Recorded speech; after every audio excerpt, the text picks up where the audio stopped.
All right, we are live.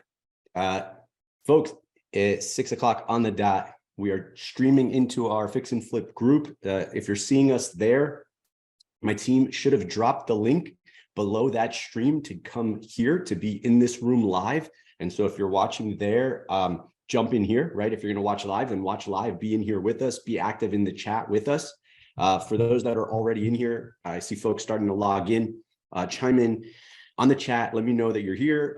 Let me know where you're checking in from. Let me know that you can hear and see me. I'm not loving this lighting right now, but that being said, it's about the value of the material. And so we're going to unpack leverage at a high level. It's going to be really powerful stuff. So encouraging you, get ready, take notes, and engage in the chat if you're here.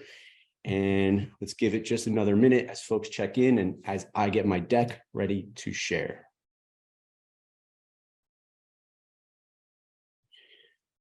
Okay. Let's see. I'm going to drop a test in the chat because I have been known to leave the chat locked unintentionally, and we do not want to do that to you guys tonight. Boom. Terry, what's up, buddy? Awesome. I see that you're in and live. Terry, your message is coming across only to the host. And so, oh yeah. Okay, it looks like I need to open the chat up to everyone. Attendees can chat with everyone, and that should make it so that everybody can communicate with one another. Part of the reason we do this is so that we can log your questions as I go in the chat, and then we can jump back and forth and I can answer those questions when we take breaks in between the individual sections. So we're going to unpack 3 types of leverage today as they apply to your fix and flip business.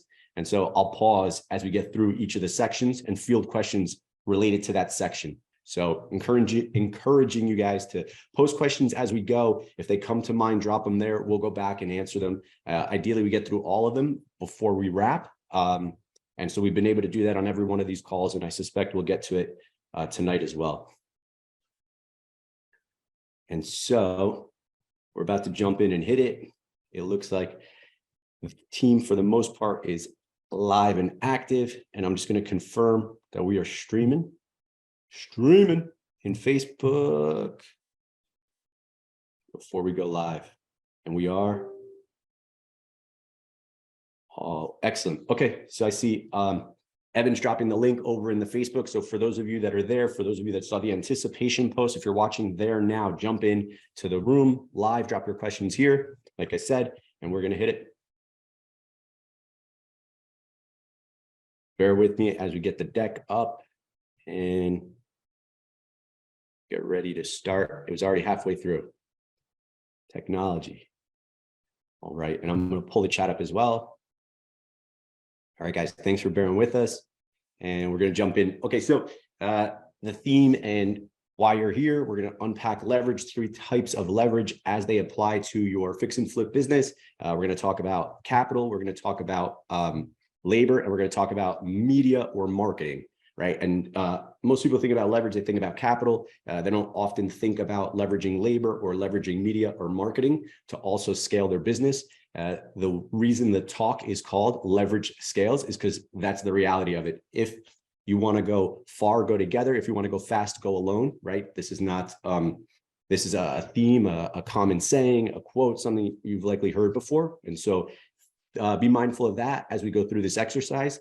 And let me open just with unpacking what leverage is, right? We're not going to read the dictionary definition. I want to drive your eye, direct your eye to what's underlined. Leverage is force. Leverage is to make bigger, make greater. Leverage is to take advantage, not use to maximum advantage, not to take advantage of, right? So don't think of it as, oh, we're going to take advantage of the people in our business, the labor in our business to do more, to scale, right? What we're doing is we're using the maximum. We're getting the most out of the least that we have. We're pulling levers. That's the whole idea. So be mindful of that as we go through labor, as we go through capital, and then ultimately as we go through media and marketing. So first, Let's talk labor. Let's talk specifically about the who's in your business that do the how, right? Not get caught up in the how as much as it is the who. That's the labor. That's the folks in your business that do the how. It's the three core functions. It's making sure that those right people are in the right seats. If you've been on these calls before, you've seen this org chart, you've seen the visionary, the integrator, and then the three core functions. And here they are broken out. Here they are zoomed in, right? It's your office manager in charge of finances. It's your project manager in charge of field ops, and it's your marketing manager in charge of marketing and sales. And so think of those three core functions as the labor leverage in your business. And then we'll unpack the 3 to 5 responsibilities that apply to each of those core functions. First, office manager. This is the finance role in your business. This is leveraging that specific labor, that seat, to do the things that you ought not be doing in your business, right? Work above your business, not on or even in, especially not in your business. Get those folks that are better positioned to do that thing into your business, and then empower them to do it. So that's things like HR and admin. That's things like budgets, and that's accounts receivable, accounts payable. That's managing transactions, your purchases, your sales, those 10, 12 steps you do when you acquire a property, those 15 to 18 steps you do when you dispose of a property. Those are things that ought to be managed by the person sitting in that office manager, in that finance seat, right? And that's the first role, that first key function, labor leverage. The second is project management. That's your field ops. That's that person in the field that's touching the projects, that's ensuring that things are happening the way they ought to be happening, no lost days, right? You've heard us say that before, making sure that the person in the field is touching the projects every day, that they're meeting with tradesmen, right? That they're getting projects in on time, on budget. They're making sure that you're getting the best prices from your vendors, from your supply houses, and ideally, their LCA, lead, coach, and hold accountable. They're responsible for making sure that everybody's doing what they're supposed to be doing by leading them, coaching them, and ultimately holding them accountable if they're not doing what they're supposed to be doing. And so that's why you see some of these core roles and responsibilities in green. We believe that those are the critical ones, and those are the ones that we hold them accountable to, and we manage them to on their scorecard. And then the final core function in your business is your marketing manager. It's the person who's responsible for marketing and sales. It's who's going to manage your content, who's going to make sure that your brand is maintained and consistent, that your marketing campaigns are fruitful, that they're going out, that they are regular, and there's a cadence to them, right? That the money that you're spending to go and generate leads and do deals is actually fruitful. And that's why that's a critical role in your business. And those are those 3 critical roles in the business. Before I jump into capital, let me just go back and show them these core functions. I don't want to breeze past this too quickly. I want everybody to take time to wrap their head around these 3 critical functions and why they're so important, and why these are the right seats. These are the people that you need to put in these seats to make sure, and at the beginning, you may be all of these 3 key functions. You might be the visionary and integrator in your business, but you might also be all 3 of these functions. Ideally, as you scale, leverage is going to help you do that, right? You're not going to be able to scale if you're doing all of these things. So the sooner you wrap your head around, oh, I'm going to leverage labor to scale, and I'm going to start putting the right people in the right seats, the sooner you can grow your business. And that's our intention here. That's why we're unpacking this and spending time on leveraging labor.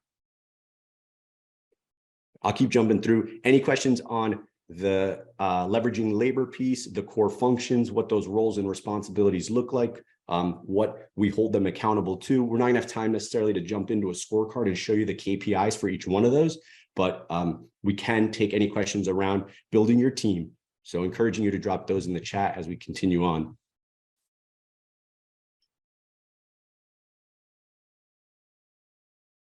And as I jump back, okay, so let's jump into capital. There's part of why I wanted to spend time on capital and unpack both kinds, right? Like, people are often hung up. Capital is the only leverage. Money is leverage, right? Also, it's a 4-letter word, right? A lot of folks are hesitant to use borrowed monies. They don't want leverage in their business. They want to self-finance deals. Well, if you only ever self-finance your deals, you're going to limit your growth. There's only so much that you can do with the capacity that you have financially. And what often happens is investors do a deal with their own money, borrow only what they absolutely have to from a friend or a family member. But there's only so much they can do with those monies, whether it's theirs and theirs plus, a little bit that they can cobble together from friends and family. They wind up doing a deal till the deal is done, and then starting to look for the next deal, doing that deal till the deal is done. And that's not a scalable model. It's not the model we teach. It's not what we advocate for, because again, you'll only ever be chasing closings when you're limited by capital, right? Like your finances should not be the limiter on how fast you scale your business. So I won't belabor this part, right? Like I want to introduce you to the types of lenders, the availability of capital, how much capital costs, but we won't unpack these. We just frankly don't have enough time to go super deep on these, but you're going to know friends and family, F&F, like, that's where you'll start trying to raise your down payment, or like the balance of your down payment will typically come from a friends and family loan. That's a person that believes in you, is bought into you more so than they're bought into the project. Your private money lender, PML, that's also comprised of friends and family, but it might not be. In our world, what that looks like is mostly our former coworkers, right? People from your past life working corporate, people you work alongside with now, right? If you're still actively employed in a W-2 and doing deals on the side, you're going to raise there. Community banks, great resources, slow, but great terms, right? So if you've got the time, if you can lock up a property and you can get 60 days of due diligence and you don't have to close quickly, they're a great option. What they'll often do is look to lend against the property. So if you can raise some friends and family money, go to a private money lender, make the acquisition, buy the project outright, then a community bank will come behind and give you the monies for construction at really fair terms. Crowdfunding, we'll leave it there. We won't really unpack it. We won't go too deep on that. It's just another option. And again, these are tiered for a reason. And then the hard money lender is where you're going to go to get the balance of your purchase and all of your construction. And like a friends and family lender might be mostly concerned with you, right? And they'll be lending to you, not so much the project. Your hard money lender is going to be the other side of that, right? They're going to look at you, but they're going to look at the project. They want to know that the deal is a deal before they put their resources to work, backing you. So we won't spend too much time on these. Again, availability of capital, there's a spectrum to it. You start with friends and family money and you kind of work your way all the way out to hard money lenders. And there's trade-offs with each, right? And encouraging you to screenshot this slide now and go back to it at your own leisure. And if you want to unpack this and all things lender related, drop a link, drop a comment in the chat, right? PML, and someone from the team will reach out to you, because we have resources for this that we're happy to share with you that we won't be able to unpack together tonight. But again, like our PML, our private money management blueprint, our private money management course on Kajabi, like we've got all these resources that we'd love to make available to you when it comes to types of lenders, availability of capital, cost of capital, all those challenges that you're facing in your business. We have these resources, so let's use them. And here, so what I want you to take away from this is, like, as you go further out the curve, you're going to pay less, right? So as capital, and this isn't a hard and fast rule. What you would believe is that hard money is the easiest to get. They charge the most. Convincing friends and family to lend to you is sometimes the hardest, and they'll ask for the least, right? Their ROI. And so that's what we're trying to kind of illustrate here, is just know that, like, sometimes it's harder to convince your friends to lend to you than it is to convince a hard money lender to lend to you, because they're looking at the deal versus looking at you. And so we put this here as kind of an illustration of that. And then here's my take on hard money. Folks get, leverage is a 4-letter word. They get overwhelmed. They don't necessarily want to pay somebody, like, they're going to make as much as I'm going to make on this deal. That's crazy, right? Like, you've heard this kind of talk, but the reality is, like, hard money is not too expensive. What's expensive is the deal you don't do because you didn't borrow the hard money. right? You got caught up, worried about how much they were going to make. You forgot to pay attention to how much you could make. And that's the unfortunate reality of a lot of folks who are who think of leverage as a four-letter word and don't want to leverage capital in their business. And that's why we spend so much time on this part of the exercise is, hey, let's just take the blinders off. Let's just see borrowed money as what it is, a resource to help us scale our business. Leverage scales, leveraging labor scales and leveraging capital scales. Not leveraging either one does not scale, right? You're only and ever a sole operator. You'll be chasing closings like we suggested earlier. And so encouraging you, take the blinders off, start thinking around, okay, I'll build my business bigger and ultimately be able to scale if I will welcome the idea of borrowing, like when it makes sense, and hiring. And so let me transition into media. I'll pause there. Let me jump out of the screen share for a minute. Any questions regarding leveraging labor in your business or leveraging capital in your business? Drop them in the chat. And I'll also try and see if I can pull the questions over from Facebook, because it looks like we might have lost those as well. Yeah, I'll jump into so if anybody from the team can pull the questions over from Facebook, drop them in the chat. I don't know that I can jump into Facebook without dropping the screen share, and that might turn into a bit of a mess. I'm going to give it a shot. Forgive me if it gets a little bit squirrely, guys. Yeah, great question. Yeah, I see Fatina over in Facebook dropped a question regarding a VA. Yeah, for sure. There's opportunities to use VAs for a lot of that admin work on the front end and a lot of that marketing work. So when we talked about leveraging labor, there's a lot of folks that haven't quite scaled their business to a point where it makes sense to bring in an FTE, a full-time employee, right? Somebody fully loaded. What you can look to do is leverage real estate specific VAs. There's tons of them out there that you can lean on. Happy to share a resource and a link in our Fix and Flip Foundation group, the group most of you are watching this in, to our preferred Filipino VA firm, right? Who does a lot of that admin work for us, as well as a lot of that marketing, a lot of data aggregation, cold calling, the texting, right? The type of stuff we're going to talk about next. There's absolutely a world where it makes sense to leverage that remote labor.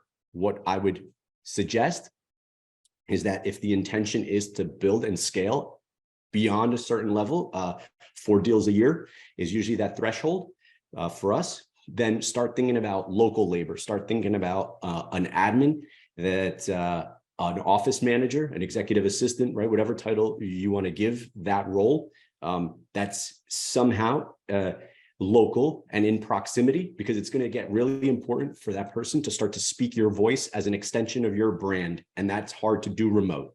So that would be my my one suggestion there. And the same with project management. Obviously, you're not going to go remote for project management. You're going to find somebody local to where you're doing the deals. And it's just going to make sense because that person will be able to touch those projects each day, right? That's what you're hoping for, right? No lost days, someone actively on site, making sure tradesmen show up when they're supposed to show up. And if they're not showing up, getting on top of them, finding out. So a day doesn't turn into 3, doesn't turn into a week, right? When they say they're going to be there and they're not. These are the kinds of things that having leveraged labor in your business is going to help you like dial in and ultimately scale, right? Try scaling when you're the office manager and admin responsible for all finances, all payables, receivables, calling in inspections, right? Managing transactions, and also project managing, showing up on jobs, checking on trades, making sure you're getting the best bids, right? The best materials pricing. That's just unrealistic, and it's not going to happen when you're wearing all those hats. So again, drive that point. Don't need to belabor that one. Hamilton, question on keeping your contractor accountable for meeting deadlines. Yeah, absolutely. That role and responsibilities list for project management talks about LCA, lead, coach, and hold accountable. Like part of the accountability is the percent complete, like where did they say they were going to be and when, and where are they actually, right? Like, oh, this project is supposed to be at the 50% mark by week 2. And here we are at week 2 and we've barely started. We're at the 20% mark. Like, how did that happen? Ideally, you're catching that a lot sooner. There's a couple of different ways. Tying compensation to the timeline is one way. Engaging with them before, making sure they got a beat on what they're going to be asked to do on the project site long before they're ever called in, right? Getting that buy-in early, making it efficient for them, making sure that what they need is always there, right? We want to make it easy for our trades to do their jobs, right? And there's a lot of things you can do to do that. We've done a specific call on proper project management and how to incentivize and hold accountable for the tradesmen, how to manage project timelines, how to make sure you're on budget with Finance Fridays and truing up P&Ls. So encouraging you to check out that training, and it's in the Fix and Flip Foundation group. Someone from my team can tag you in it, and then that'll give you a little bit more clarity. And so Evan on the team is going to start dropping some more questions. So if your questions aren't getting answered and they're stuck over on Facebook, don't worry, we're going to move them over as I talk through this final section of the deck. So let me jump back in. Boom, right where we left off. So here's my, so as much as I like to beat the drum on scaling with labor and capital, if you've been on any of these calls, you know the one thing I beat the drum on even more than that is anything we're doing is we're documenting and telling your story and putting it out there. And so here's what that looks like. Some of you have seen these slides before. We'll talk about organic and paid marketing and leveraging marketing and media. This opportunity, everything is an opportunity for you to tell people what it is that you do, who you are, what you're about, with the intention of raising deals in dollars. That's at the end of the day what we're trying to achieve by doing this. So here's 3 opportunities for you to organically get yourself out there.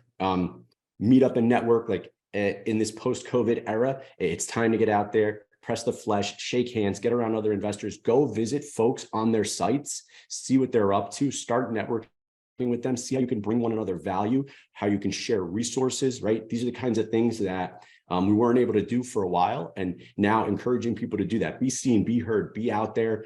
Anytime you get an opportunity to speak in front of a group, you see there's an image of me in a room where we host a monthly meetup where like we get an opportunity to get in front of folks and talk to them about what we're doing, but also others get a chance to stand up in front of the group and tell them what they're doing. Tell them, you know, hey, here's my project. Here's what I'm working on. These things don't cost anything, by the way, right?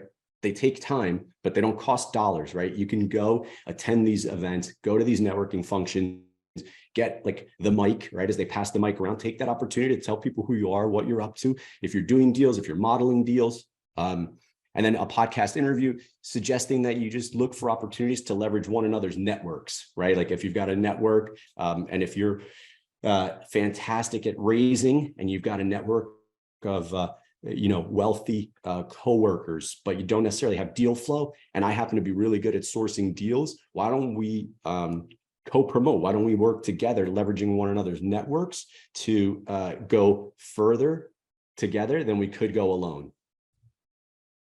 And then picking a medium, what I'm suggesting here is you don't have to build out a YouTube the way we did, or an Instagram. I'll show you next. Like these are our preferred platforms for getting out there, for organic reach, because we happen to thrive in like this medium. Video is a great medium for us to show folks what we're up to because we're actively doing so many deals. We're able to show folks progress on projects, right?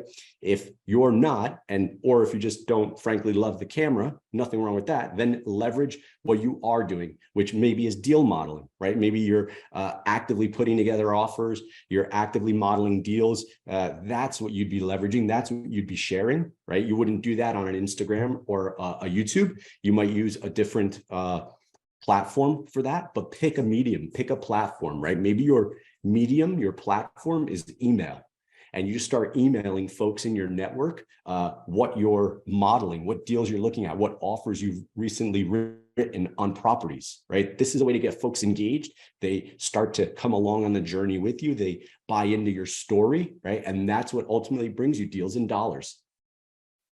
And yeah, I opened with this quote. I'll close with this quote. Like anything worth doing is worth documenting. By now, you've heard me say this a million times. I continue to beat the drum on this because frankly, it works. And just recently inside of our accelerator and our Real Estate Riches Mastermind, we had 4 folks over the last week have either really incredible raises, big raises, or have inbound leads from people in their network that they didn't expect would ever come out of the woodwork with opportunities to borrow, right? And that's and that's a testament to the work that they were doing, the documenting and the disseminating of what it is that they're doing. People are aligning with that and then coming inbound with, hey, I see what you're up to. Are you looking for any investors? Like that only comes if you're out there saying, like, not teaching, but telling folks what it is that you're up to. If nobody knows, then nobody knows, right? So get out there, tell them what you're up to, and just be consistent, be relentless, and have a cadence, to which you do this. If you do it for a day or two and then you fade, that's not going to do any good. It's got to be something consistent, like a consistent weekly cadence, like we do with these chats, right? These talks every Wednesday night. We're here consistently, not next Wednesday because we have our event, but which I'll tell you a little bit more about. But again, this is the kind of stuff that like we advocate for inside of our accelerator and inside of our mastermind, and these guys and girls are doing it and it's working, right? And so if you're interested, anyway, before I forget, if you're interested in going a little bit deeper on the accelerator, drop a comment in the chat. Just comment accelerator and someone from the team will reach out and we'll talk to you about what we're doing like behind the scenes with those guys and girls that's really working, specifically around leveraging capital and raising capital, because that's been a huge win across the board for everybody over the last week.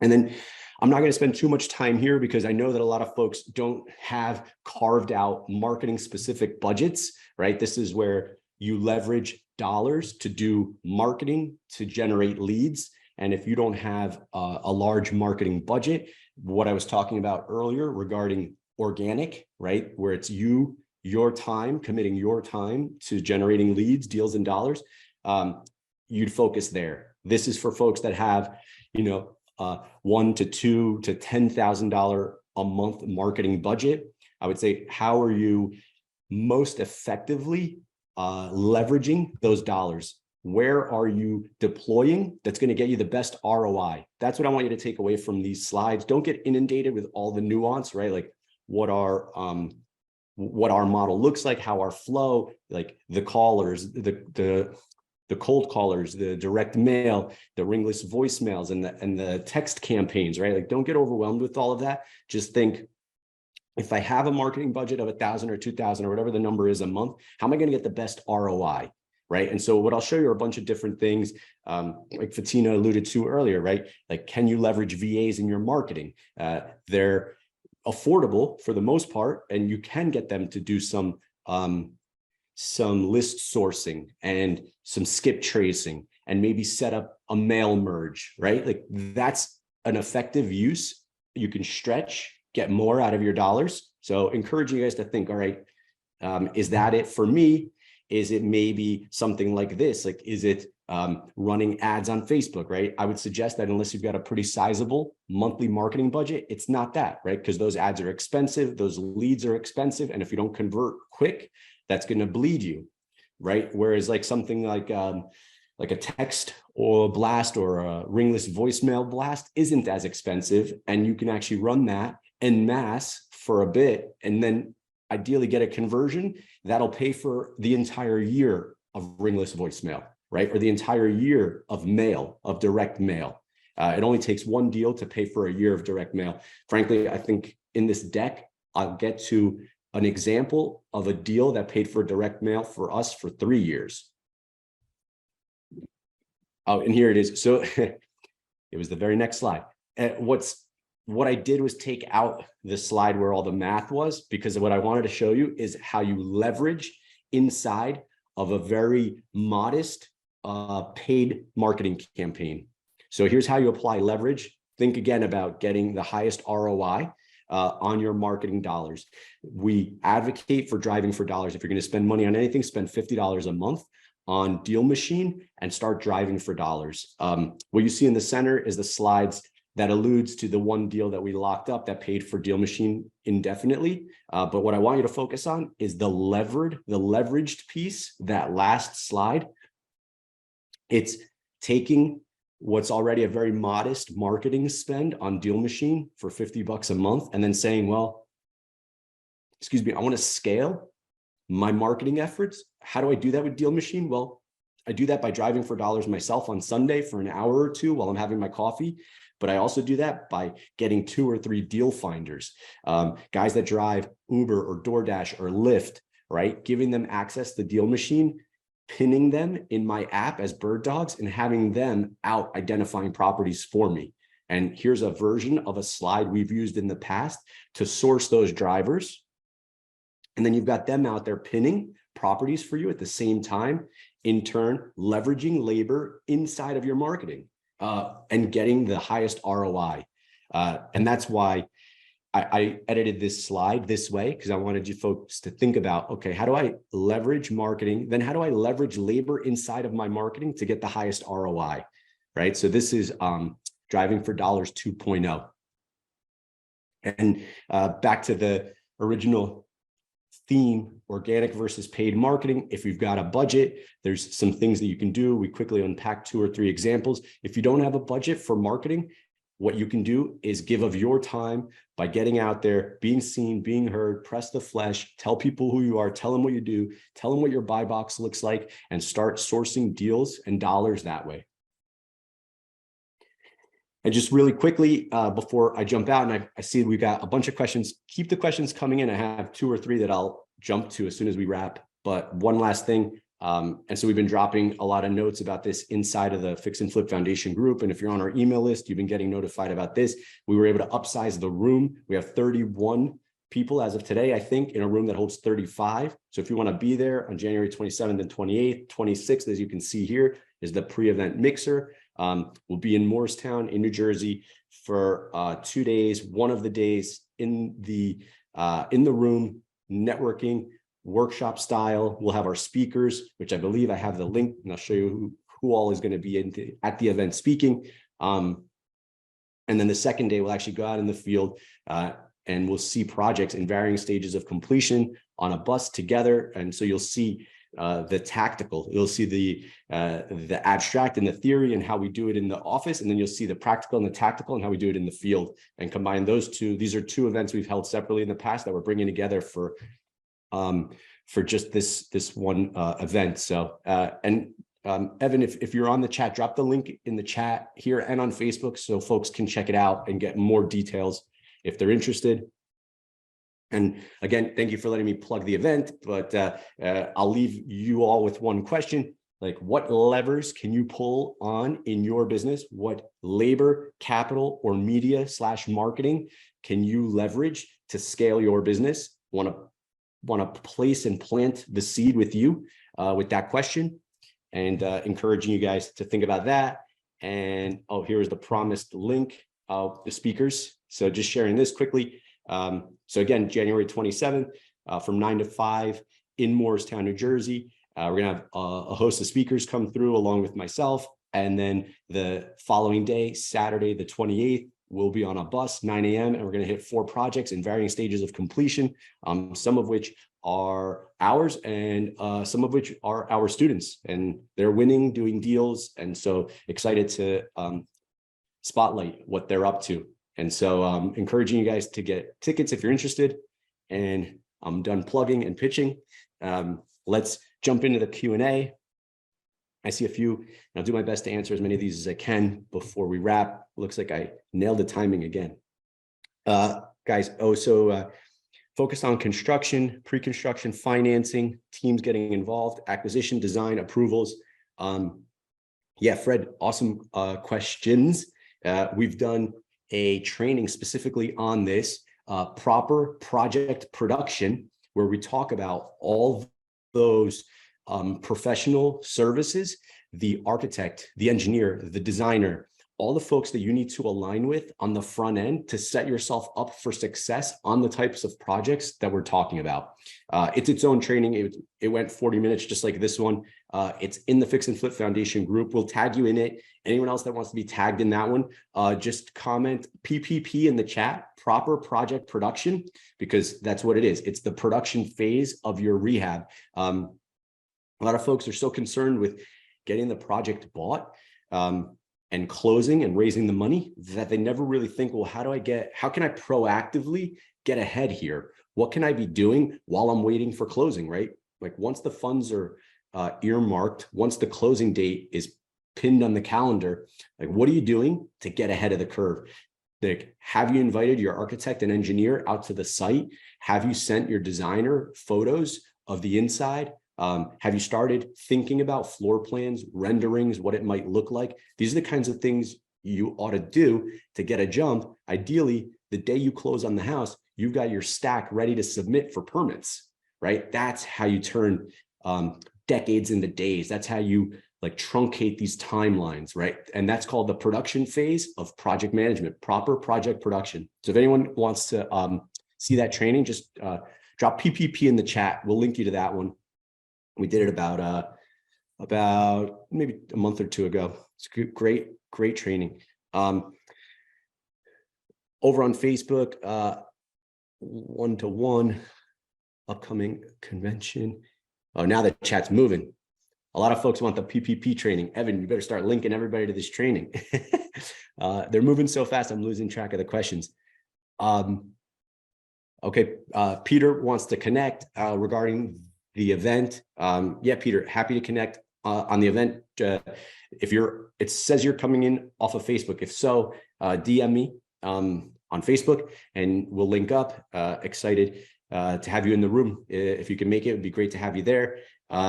We've already had one pre-event coaching call with a handful of folks that are coming, right? So another key to being in the rooms is the network, right? It's the JVs that you'll form while you're there. You come with intention and you want to network and connect with people. Well, we host a pre-event coaching call where folks that are coming get to know each other via Zoom long before they meet, right? Because we're going to compress a lot into 2 days.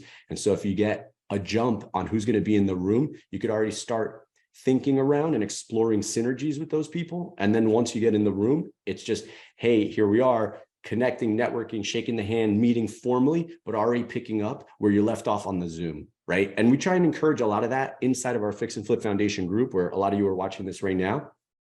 That's the powers in the collective. Plain and simple, it's why the accelerator is so powerful. And it's why Real Estate Riches Mastermind is so powerful. Like the collective, 1 + 1 is 3, right? We can do far more together than we ever could alone. And again, I beat that drum all the time. If you've been on these calls, you know that I'm an advocate for that. Great. Any other questions? Evan, if there are, pull them over. I don't see anything else coming in from Facebook. And it looks like a couple of folks are looking for the link. So we'll try and connect with you guys offline and get you over the link and connect you with that training as well. But this talk was intended to encourage you to see the opportunity to scale as you don't have to do more. A lot of folks think like they can do more, they can go harder, they can grind, right? Like that's not a sane and like sustainable way to scale. Like you can grind harder, sure, and you might do more deals on your own, but you run the risk of losing your sanity, upsetting your family, becoming completely disengaged, right? The better way to think about this is, hey, how can I do more with less? Like, how can I get the right people in the right seats in my organization so they can do the things that I'm not good at, and I can focus solely on the things that I am good at? How can I go and raise money that affords me the ability to do more deals? So I'm not just doing this deal with my own money and then the next deal and then the one after that, right? Start to finish, chase the next closing, start, finish, chase the next closing. If you're scaling using other people's capital, OPM, other people's money, you can do multiple deals in parallel, net big 6-figure spreads, the way we encourage, and the way what we advocate for with our at-a-level model. And then continue to scale, right? Those big pops of cash afford you the ability to get another FTE, another full-time employee. First, you fill the admin seat, then you fill the project manager seat, then you fill the marketing seat. You're not going to do that making $17K on a cosmetic rehab, start to finish, then chasing $23K on the next cosmetic rehab, start to finish, right? Then the next cosmetic, it's just never going to scale. And then ultimately, how do you scale? by like getting yourself out there, by letting people know who you are, what you do, what's your buy box, what are you a buyer of, where do you buy, what are you looking to raise, what are you raising for? Deals and dollars will find you by virtue of the fact that you are who you say you are, you do what you say what you do, but you're outwardly, like you're out there telling people. If you don't tell them, they won't know, right? Like my good friend Sheik says, and he may be watching this, and if he is, like tell them, because they don't know. And if they don't know, you got to tell them. So encouraging you guys to do that. Yeah, great comments, guys. Absolutely, Fred, you can do more with staff than you can do on your own. Your team, you're only as strong as your team. If you're flying solo, you can only go so far. So we'll leave it at that. That's some good mic drop worthy advice from Fred right there. So I'll leave it there. Guys, thanks for checking in. Thanks for engaging on this chat. I see a lot of comments. The team will get back to you guys, link you to those trainings that you're looking for, and link you to the event. If you're interested in coming, we hope to see you. We won't have a training next week because we'll be prepping for the event. So everybody have a great Thursday. Thanks for checking in, and I'll see you guys on this next live in 2 weeks.